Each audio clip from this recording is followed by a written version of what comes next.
good morning. We are in this series that we've been going through as a church called Gospel-Shaped Living. And the idea here is that we as the church look different than the world around us, that the church is a unique place, right? That as we exist, that we are set apart and different, and that we live out our faith together to the world around us. That's part of what our focus has been in our small group church-wide study and our Go Serve events, and we're seeing that more and more.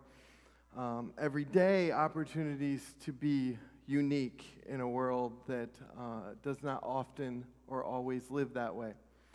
In our gospel lesson today, we just heard about James and John, two of the 12 apostles. And this is an interesting story because there's a lot going on. At first we hear the story and we think it's pretty obvious on the surface level of what's going on. James and John want to be put in a place of prominence. And you look at the story and you might think, oh wow, here we have James and John coming, their mothers coming to Jesus on their behalf. And these guys are grown men that are at least in their 20s, if not their 30s, and here comes their mom with them to talk to their boss, right? It's an interesting scenario, but we also get an indication that they're not weak. I mean, they're called the Sons of Thunder, right? You don't get that nickname if you're wimpy. So there's something to the fact that these guys have this energy and they have this idea connected to them, and they come to Jesus along with their mother, and they want to know if they can be put in a place of honor, and essentially Jesus is number one and second in command, right? And so they come and they ask, Jesus, can we do this? And Jesus kind of looks at him and says, I'm not entirely sure you know what you're asking here. You see, and we don't know exactly what they're thinking they're asking either. They had a perspective that what Jesus was doing mattered, that Jesus had come to change things. But we know often during this time, people thought that the Messiah was coming to set the kingdom of Israel back in place. That the Messiah was going to come and was going to overrule the Roman government, was going to put Jerusalem back on the map, and God's people were going to have their kingdom on earth. So James and John and their mother may have been thinking that way. They may have had an eternal perspective and realized that what Jesus was doing mattered, and they wanted to be at the top of that as well. But either way, they're aspiring to be in a position where Jesus gives them an authority and power they don't currently have. And what we notice there then is Jesus looks at them and he says, you don't know what you're asking. Are you willing to drink the cup that I'm going to drink? Now, of course, Jesus means in this question, are you going and willing to go to your death, sacrificing everything you know or think you know, everything you want, and go to death for everyone else, even though they don't appreciate it, and to do that right now? What they're hearing is, are you guys willing to go through anything to get what you want? So they respond, we are. And Jesus responds again with, well, you are going to go through all that. You are going to give your lives eventually. But even if I wanted to, it's not my place. See, God the Father has this plan here that the Messiah has come, Jesus Christ has come, and that there is a path to be followed, and that Jesus is talking about an eternal perspective and keeping the big picture. And so we think in our lives, what that looks like for us. And you think, well, you look at these disciples and you see that they're ambitious, they're excited, they're serving along Jesus, and they want to do more and they want to do better, and yet they're asking the wrong questions. they're not keeping the focus on where it needs to be. We, as the church, can do the same thing. We can sometimes get going along and be doing so well and saying, look at how well church is going. Look at our new building. Look at how well the school's doing. Look at how many people are serving for ghosts. Whatever it is. And we can kind of get focused on things and not keep things in perspective. And it's that balance. Like, focusing on those things is good. We want to celebrate what we're good at, but we don't want to do it to the point where we're not aware anymore of what's happening around us. That was the danger James and John were going now. So I want to ask us to think about a few questions, especially in relation to this story. So think about in your life, day to day, what do you complain about the most? I'm not going to ask you to share, mostly because I don't want to hear somebody go, my pastor. No, I'm just kidding. But what do you complain about? When we look at the story of James and John, there's an idea here. We're told the other 10 disciples, the other 10 apostles, are indignant. They're upset with these two. Now imagine, stop and think, all 12 of these guys have been together with Jesus. They had experienced all the things together, and from their perspective, these two guys, James and John, get their mom and come over to Jesus and want to get recognition. That's going to frustrate anybody, right? We've all been there where somebody steps in and tries to, kiss up or to get put ahead or to try to do something like that. And so they begin to complain and kind of lose perspective. And so we do the same thing, right? What do we complain about in our lives? Maybe it's our finances. Maybe it's our kids. Maybe it's our spouse. Maybe it's our church. Maybe it's our car. Maybe it's a relative. Whatever it is, when we complain and let things consume us, where is our focus not? It's not on where it needs to be.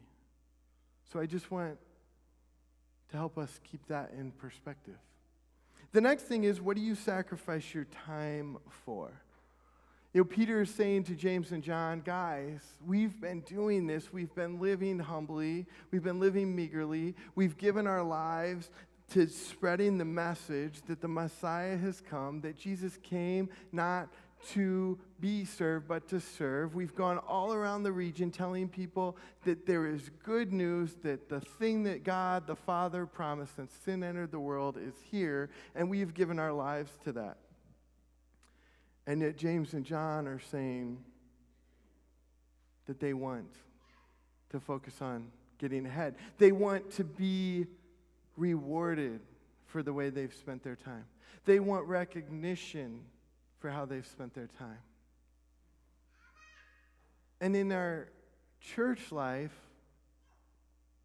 we want to remember to sacrifice our time for what matters. And the reason we do it is because we want to serve. We live in a day and age where everybody's so busy, it's hard to imagine. You kind of laugh when I ask that question, because I know half of you right away when I said, what do you sacrifice your time for? You looked at me and in your head you said, what time? Right?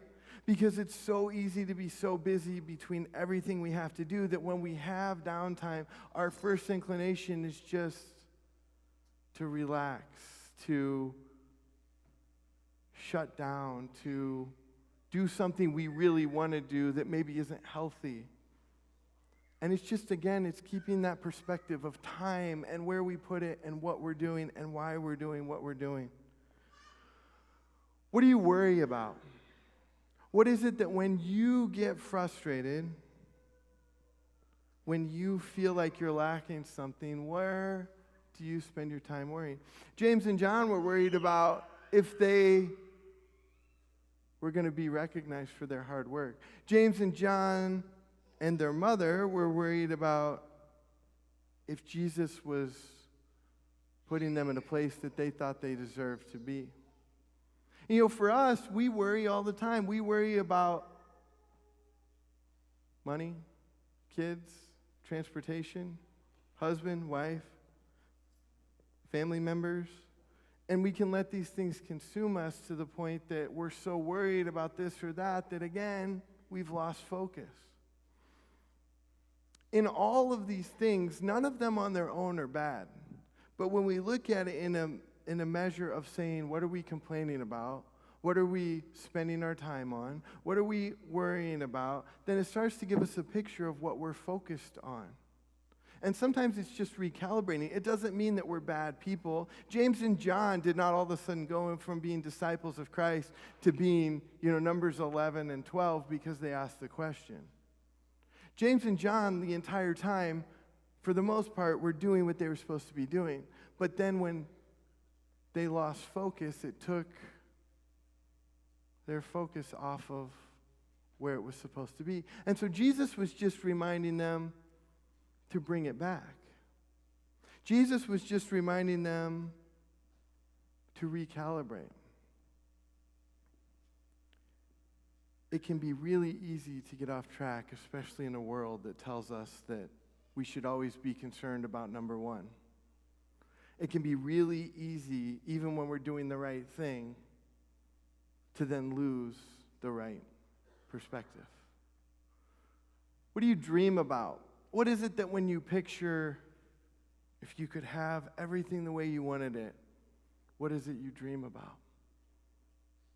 James and John dreamed about being on the right and on the left of Jesus and having glory and honor. And I'm sure that seemed like a wonderful thing. Sometimes we dream about what it would be like if only we had this car, this house, this relationship, if our kids would only do this thing, if we would only, if maybe one day we could get there. I was talking this week in Genesis about decisions we make and how it affects our lives, and talked about making little decisions and how a little decision that seems like no big deal can affect your life in a huge way, and then thinking about the opposite, thinking about decisions and little decisions that affect our lives where it could have been a different way, and talking about regrets. And I say, personally, I don't live with a lot of regrets. It's not that I haven't made mistakes. It's not that I don't wish in retrospect I would have done something different, but I kind of have a philosophy of when you live and you have experiences, then if something didn't go so well, you kind of move on. But one of the things I wanted to do was ask people to share, so I thought I should share a story of a regret. And I started thinking back to when I was about 19, 20 years old.